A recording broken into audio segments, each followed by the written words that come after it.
নমস্কার বন্ধুরা, আমি বর্তিকা। তোমরা দেখছো বর্তিকার রান্নাঘর। আজ বানাবো মানকচু দিয়ে কাতলা মাছের ঝোল। তাহলে তোমরা দেখতে থাকো।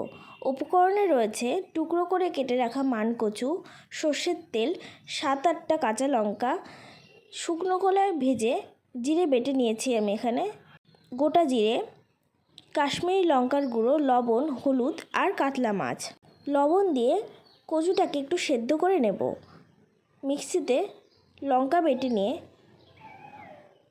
সর্ষের তেল দিয়ে কড়াইতে মাছগুলো ভেজে নেব।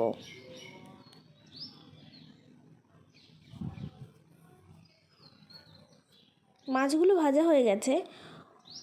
ওই তেলেই মানকচুগুলো একটু ভেজে নেব। ভাজা হয়ে গেছে, এবার তুলে নেব।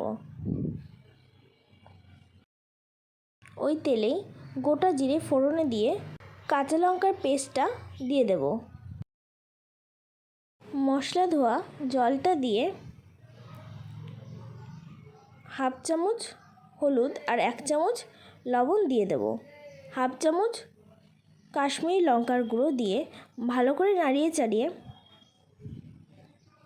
তেল ছেড়ে আসলে দিয়ে দেব আগে থেকে ভেজে রাখা মানকচুগুলো। কিছুক্ষণ কষিয়ে নিয়ে দিয়ে দেব পরিমাণ মতো গরম জল। জলটা ফুটে উঠলে দিয়ে দেব ভেজে রাখা মাছ। ঢাকা দিয়ে রাখবো 10-15 মিনিটের জন্য। ঢাকা খুলে জিরে বাটা দিয়ে নামিয়ে নিলেই রেডি মানকচু দিয়ে কাতলা মাছের পাতলা ঝোল। কেমন হয়েছে বন্ধুরা? আমার এই রেসিপিটি অবশ্যই জানাবে, আর ভালো লাগলে বাড়িতে একবার ট্রাই করো। আমার চ্যানেলটিকে লাইক, কমেন্ট, শেয়ার এবং সাবস্ক্রাইব করে দিও। আজকের মতো টাটা।